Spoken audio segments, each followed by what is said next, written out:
ہم میں سے شاید ہی کوئی ایسا ہو جس نے کبھی غم نہ دیکھا ہو، کبھی تنہائی محسوس نہ کی ہو، کبھی ایسا وقت نہ آیا ہو کہ ہر دروازہ بند نظر آئے۔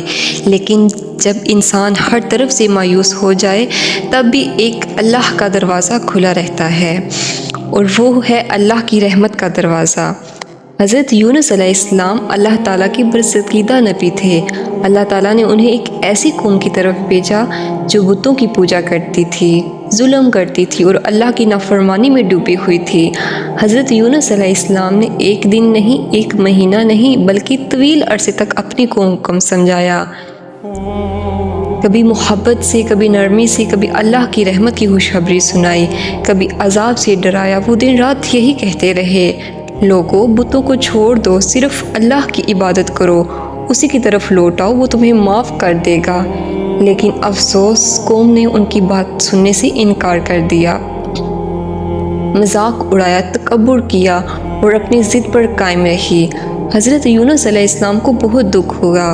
انہیں محسوس ہوا کہ شاید اب یہ لوگ کبھی ایمان نہیں لائیں گے، چنانچہ وہ اللہ کا حکم کا انتظار کیے بغیر اپنی بستی چھوڑ کر روانہ ہو گئے۔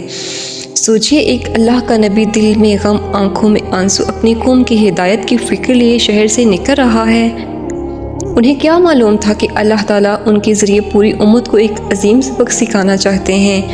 وہ چلتے چلتے سمندر کے کنارے پہنچے اور ایک کشتی میں سوار ہو گئے۔ اب ذرا تصور کیجئے، رات کا وقت ہے، سمندر کی لہریں بلند ہو رہی ہیں، ہوا تیز چل رہی ہے، اچانک آسمان پر سیاہ بادل چھا گئے ہیں، زوردار طوفان آ گیا، کشتی بری طرح ہچکچولے کھانے لگی۔ کشتی والوں نے کہا، اگر کشتی کا وزن کم نہ کیا گیا تو ہم سب ڈوب جائیں گے۔ چنانچہ انہوں نے قرعہ اندازی کی اور اللہ تعالیٰ کی مشیت سے قرعہ حضرت یونس علیہ السلام کا نام نکلا۔ حضرت یونس علیہ السلام نے اللہ کے فیصلے کے سامنے سر جھکا دیا اور سمندر میں کود گئے۔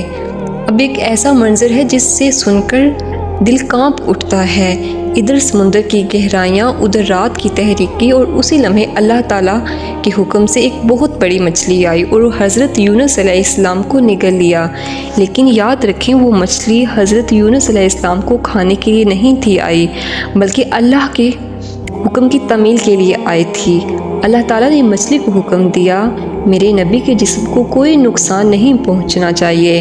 اب ذرا اس کیفیت کا تصور کریں، ایک اندھیرا رات کا، دوسرا اندھیرا سمندر کا، تیسرا اندھیرا مچھلی کے پیٹ کا، 3 اندھیرے، نہ کوئی انسان، نہ کوئی دوست، نہ کوئی مددگار، نہ کوئی آواز، صرف ایک بندہ اور اللہ کا، اس کا رب۔ اس حالت میں حضرت یونس علیہ السلام نے وہ دعا مانگی جو قیامت تک آنے والے ہر غم زدہ انسان کے لیے امید کا چراغ بن گئی۔ انہوں نے عرض کیا، لا الہ الا انت سبحانک انی کنت من الظالمین۔ اے اللہ، تیرے سوا کوئی محبوب نہیں، تو ہر عیب سے پاک ہے، بے شک میں ہی اپنی کوتاہیوں کا اعتراف کرتا ہوں۔ ذرا غور کریں، حضرت یونس علیہ السلام نے اپنی مشکل کا ذکر نہیں کیا، یہ نہیں کہا کہ مجھے مچھلی نے نگل لیا، بلکہ پہلے اللہ کی پاکی بیان کی، پھر اپنی غلطی کا اعتراف کیا۔ یہ عارضی اللہ تعالیٰ کو بہت پسند آئی۔ اللہ تعالیٰ فرماتے ہیں کہ ہم نے ان کی دعا قبول فرمائی، انہیں غم سے نجات دی، اور اسی طرح ہم ایمان والوں کو بھی نجات دیتے ہیں۔ اللہ کے حکم سے مچھلی نے حضرت یونس علیہ السلام کو ساحل پر اگل دیا۔ وہ بہت کمزور ہو چکے تھے، نہ کھانے کی طاقت، نہ چلنے کی ہمت۔ تب اللہ تعالیٰ نے اپنی رحمت سے ان کے قریب ایک بیلتال درخت اگا دیا، جس کے سائے نے انہیں آرام دیا اور اس کے پھل سے انہیں غذا ملی، یہاں تک کہ وہ دوبارہ صحت مند ہو گئے۔ جب حضرت یونس علیہ السلام پھر اپنی قوم کے پاس واپس گئے تو حیرت انگیز منظر ان کے سامنے تھا۔ جو قوم پہلے انکار کرتی تھی، جو مذاق اڑاتی تھی، وہ اب اللہ کے سامنے جھک چکی تھی۔ سب نے توبہ کر لی، ایمان لے آئے، اور اللہ تعالیٰ نے ان سب سے عذاب ٹال دیا۔ یہ صرف ایک واقعہ نہیں بلکہ پوری زندگی کا سبق ہے۔ اگر کبھی زندگی میں اندھیرے چھا جائیں، اگر ہر طرف سے راستے بند ہو جائیں، اگر کوئی انسان آپ کا ساتھ چھوڑ دے، اگر دنیا امید ختم کر دے، تو یاد رکھنا، 3 اندھیروں میں بھی اللہ نے اپنے بندے اپنے نبی کو نہیں چھوڑا تو وہ اپنے ایمان والے بندوں کو کیسے چھوڑ سکتا ہے؟